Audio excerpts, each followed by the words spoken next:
My name's Demi Warrilow. My CIPD number is 9117239. Hi Tom, nice to meet you. Nice to meet you. Thanks for taking the time out of your day today. How was your journey? It was okay. Obviously with the storm, I had a feeling the traffic and the trains would be backed up, so left a bit earlier. But And there was a few roadworks out the side as well, Yeah. so you have made it on time, that's great. So I just want to explain to you the interview. Yeah. I've got a series of questions just to discover more about yourself and to explain the expectations of the role. The questions will be asking you to describe situations at work. If you could be quite specific and give me in more detail as possible, it will give us a good idea. Do you need anything to get started, or are you happy to get started? no, fine. I'll sometimes get put on the spot, don't you, in these interviews, but Yeah. I'll try and think Just- and relax. Just take your time. We're not on a time scale, it's fine. You know, no, it's brilliant. absolutely I fine. appreciate that, thank you. Okay, so first of all, what's interested you to apply for this role?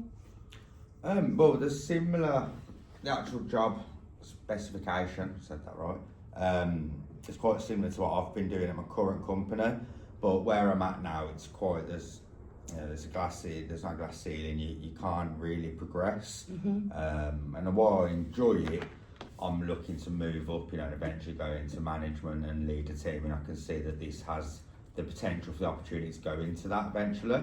So probably more of a long-term view with this role, Okay, which that's is great. why I'm interested. Okay, so that was just an introduction. So the first question I need you to do is, if you can, think about a time when you've had to manage multiple administration tasks with a tight deadline. It can be recently, it can be a couple of months ago. Yeah, of course. Well, to be fair, my role's heavily kind of administrative based. So for a specific example, like you've already asked for, I'd say my month's end for my current employer. So this is always a manic time, and you end up juggling a lot of administrative tasks all at once, because I'll be doing the invoices to get them out for the end of the month, so they're paid for next. From a cash flow perspective as well, so they can recoup that money, because we do all the payroll, monthly payroll. Okay. So I do all the timesheets for the operatives. I'm at a construction company. Timesheets, invoicing, obtaining all the POs, calculating the invoices, the VAT. So all heavily admin accounts kind of based, and it all seems to come all up at once. And was you solely responsible for all of that? Yeah, so I report on that front to the MD, who's not very hands-on, of course. They just want to know it's been done, and Yeah. obviously there for support if I need. But I'm solely responsible, so I will obtain all the PO numbers from our clients. I'll cross-check them with ours. I'll cross-check all the invoices we have out. I'll calculate them. I liaise with the team as well, so the operations team, and I'll make sure all the timesheets are adding up and they've all got the authorisation, ensuring all kind of deadlines and everything's time managed as effectively as I can. Lovely. What steps do you take to prioritise your work? Well, it's quite difficult with that time of the month, because it's sort of getting the end of the month,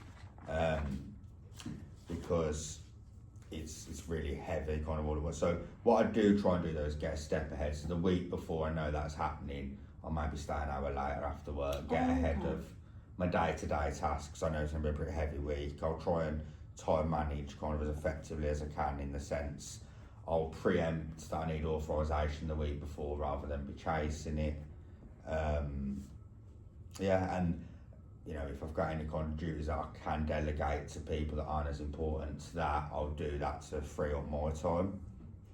Do you get the invoices done to the deadline? Yeah, so on that specific occasion, well, I do all the time, but on that occasion, yeah, everything was invoiced and POs and everything was done, and it was nice when the weekend came after that week, but we got it done. It's always nice when the weekend comes, isn't it? So yeah. Okay, that's perfect, thank you. No problem. Can you tell me about a time that you've had to handle confidential and sensitive information, if there has been a time at any point? Let me just have a think about that one. obviously I know it's be specific, but because of the sensitive information, I couldn't really divulge into that too much. But there was a time where someone on my team explained, I won't actually say the reason, but a really sensitive personal reason why there wouldn't be in work. But I don't think it would constitute sick leave, and I had to kind of deal with that confidentiality as best I could, really. Okay, how did you remain confident just between yourself and? Well, it was difficult because I'm not their line manager, so they kind of confided in me. So it wasn't for me to then go and tell the line manager, because it wouldn't be confidential. I'd be kind of gossiping, and I'd hate to be a gossip. I'd never do that. So I did keep it. I didn't tell anybody. I suppose that's how I kept it confidential. Okay. Do you know the end result, or? So due to the kind of the serious nature of it all, I spoke to my colleague, and I just said, look, you're going to have to involve senior management. You know, you might be able to, I don't know if they dig a bit deeper, but you might be able to sugarcoat what's happened to an extent if you're not comfortable sharing it. But because ultimately it's your employer and you're telling them you're not coming in, you've got to give them a genuine reason. So but in terms of the actual end result with that, it wasn't my place to find out, so I just give my advice and my opinion on it. Yeah. And everything's okay now. They're back in work, so I'm assuming they did contact them. Okay, that's great. Thanks for that, Tom. Can you give me an example of when your attention to detail prevented a mistake in either your work or a colleague's work? So I think my job in general, there's a lot of attention to detail needed. You know, one digit and you cannot be paid on a 10 grand invoice. So I do like to think that is one of my strengths. Sometimes maybe how I handle that I could change. I think, so there was an example, we were working on a large tender, so we were bidding for a big project and was quite a large team, kind of amalgamated into one and working collaboratively together on it. I did notice a couple of discrepancies on the figures that one of the directors had submitted. So what did you do upon noticing that? So this is the difficult, because it was the director who kind of submitted them, you know, I believe they were wrong, but I wasn't 100% sure in case there was something I didn't know, because obviously they were a lot more experienced than me. So I did email, I kind of cross-checked with one of my colleagues rather than go to senior management about it, just because I didn't want to challenge senior management. So I just cross-checked with my colleague and see what they thought about it as well, you know, if I was right or not. And was you right? They seemed to think I was right. So my colleague did. Okay, so as a result of that, did you manage to get it changed? This is probably, you know, like I says, on reflection, where the strengths and weaknesses is, I'm not too sure. I kind of flagged it, mentioned it in passing, but I never really raised it to the director. So I'm not too sure whether that was changed. We're still waiting for the tender back yet, so I don't know. But on reflection, maybe that's kind of something I need to work on. Okay, that's great. Thanks, Tom. Can you describe a situation where you've had to explain a process or decision to a colleague or customer who was unfamiliar with it? Sorry, can you repeat the question? Yeah. Describe me a situation where you've had to explain a process or decision to a colleague or customer who was unfamiliar with it. Yes. So unfamiliar with a kind of process or a decision, right? So, well, I could do it more internally. So with our colleagues, there's a management system that everyone has to use and be quite proficient with across the business. So I train a lot of our junior, and actually not just junior, some of the more esteemed colleagues who've been there for years, because this is a new system they've implemented. I'm quite heavy on the system in the sense that I use it a lot because of the admin. So a few of the lads who have kind of been in the business 20 years and don't want to change, I've had to explain it to them, and I do a lot of training with the junior colleagues and show them how we do it. Okay, how do you go about doing that? Well, at first I was just sitting down with everybody and showing them how to use it from like an IT point of view, and almost trying to sell it to people as well, because it's quite hard to get people on board with new systems. People don't like a change, do they? So I was doing that, but then what the problem is, everyone has their own ways of doing things. So I spoke to the director, and what we said might be good is to standardise a kind of training information pack so that everyone's being taught the same thing. So he and I have rolled that out across the business, and we kind of explain the process now of how you do things on information pack, and I undertake kind of first stage training with everybody and almost monitor that it's being used correctly. Okay. So how do they respond to the training? Because, as I just said, people don't like change, do they? They like to resist it. There's a few people who I'm trying to think of the word, but they wasn't on board with it totally. They made that quite clear, and that's kind of sometimes challenging conversations, but overall, really good. I think everyone's responsive. I think once people understand it a bit better, they seem to be more open to using it. Yeah. I think overall it's been a really good kind of training program we've rolled out, and it's being picked up a lot and used a lot more naturally now across the wider business. Okay, that's lovely. At least people are on board with it now. Hopefully. Can you provide me an example of when you've supported a recruitment or onboarding process from start to finish? So I'm actually quite heavily involved in the recruitment, because although it's not in my title, I do kind of head up the administrative side of the business, which is probably, when you asked earlier why I've applied for the role, another reason. If I'm being totally honest, I'm doing probably more than what I'm paid, or I've got the title, and I'd quite like to have that recognition at some point. So I do a lot of the recruitment. So there was maternity leave recently, and I kind of helped recruit all the maternity leave cover. Okay, what was your exact responsibilities when doing that? So I was working with one of the directors who the role would report into. Obviously they're a really busy director, so I effectively headed up. I typed the advert up, I advertised it. We then had applications online, so I kind of vetted through them. I looked at everyone's CV, cross-checked it against kind of the role, and seeing if they had certain skills or previous experiences, and then I kind of conducted the first stage interview telephone assessments with them. Okay. What was the director's response upon your interviewing?